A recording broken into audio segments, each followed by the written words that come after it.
ತಾಯಂದಿರು ಗಮನಿಸಬೇಕು. ಬಹಳಷ್ಟು ಜನ ಸರ್ಕಾರಿ ಶಾಲೆಗೆ ಬಡವರ ಮಕ್ಕಳು, ದಲಿತರ ಮಕ್ಕಳು, ಹಿಂದುಳಿದವ್ರ ಮಕ್ಕಳು ಬರ್ತಾರ. ನೀವ್ ಯಾರಾದ್ರೂ ಮಕ್ಕಳನ್ನ ಪ್ರವಾಸಕ್ಕೆ ಕರ್ಕೊಂಡು ಹೋದ್ರ ನಂದೊಂದು ವಿನಂತಿ ಐತಿ. ನಾನು ಎಲ್ಲಿ ಹೋದಲ್ಲೆಲ್ಲ ಹೇಳಿಕತ್ತೇನೆ. ಈಗ ಸ್ವರ್ಗಕ್ಕೆ ಹೋಗಿ ಬಂಗಾರಪ್ಪ ದಂಪತಿಗಳು ಅವರ ಅಂತಿಮ ವಿಧಿವಿಧಾನ ಮಾಡಿರ್ತಕ್ಕಂಥ ಜಾಗ, ಅದು ಬಂಗಾರ ಧಾಮು ಅಂತ ಮಾಡಿದಾರ. ಏನಂತ ಮಾಡಿದಾರ? ಬಂಗಾರ ಧಾಮ.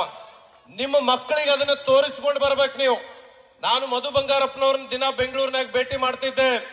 ಬಹುಶಃ ಅವರ ಸ್ವಭಾವವನ್ನು ನನಗ ಅತಿ ಹತ್ತಿರದಿಂದ ನೋಡಿದಾಗ ಗೊತ್ತಾಗಿದ್ದು, ಸ್ವರ್ಗಕ್ಕೆ ಹೋದಾಗ ಯಾವುದೇ ಒಬ್ಬ ಮಗ ಅವ್ರ ಸಚಿವರಾಗಿರ್ಲಿ, ನಾಳೆ ಇನ್ನೂ ದೊಡ್ಡ ಮಟ್ಟಕ್ಕೆ ಹೋಗ್ಲಿ, ಪ್ರಧಾನ ಏನಾರ ಹುದ್ದೆಗೆ ಹೋಗ್ಬೋದು, ಆದ್ರೆ ಅವರ ತಂದೆ ತಾಯಿಗೆ ಮಗನಾಗಿರ್ತಾನ.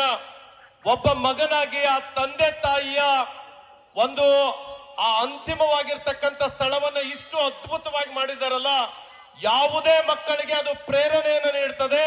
ಅದು ಇವತ್ತು ಪ್ರವಾಸೋದ್ಯಮ ಇಲಾಖೆಗೆ ಅಧಿಕೃತವಾಗಿ ಸರ್ಕಾರ ಗುರುತಿಸಲ್ಪಟ್ಟಿದೆ. ಬಹುಶಃ ಅದೊಂದು ಕಮರ್ಷಿಯಲ್ ಜಾಗ. ಅವ್ರ ಮನಸ್ಸು ಮಾಡಿದ್ರೆ ಲಕ್ಷಾಂತರ ರೂಪಾಯಿ ಬಾಡಿಗೆ ಬರ್ತಾ ಇತ್ತು.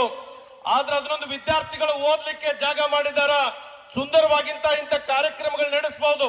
ಅದನ್ನ ಮುಗಿಸಿ ಅವ್ರ ಹುಟ್ಟೂರಿಗೆ ಹೋಗಿದ್ದೀವಿ ನಾವು. ಅವ್ರ ಹುಟ್ಟೂರಿಗೆ ಹೋದಾಗ ಅವ್ರ ಅಪ್ಪ ಅವ್ರು ಮಲಗ್ತಕ್ಕಂಥ ರೂಮ್ ತೋರಿಸಿದ್ರು ನನಗ.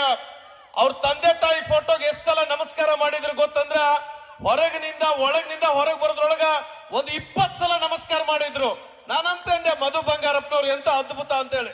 ಅವ್ರ ಸಾಕ್ಷಾತ್ ಅವ್ರ ತಂದೆ ತಾಯಿಯನ್ನೇ ದೇವ್ರು ಅಂತ ಪೂಜಿಸ್ತಾರ. ಬಹುಶಃ ಇವತ್ತಿನ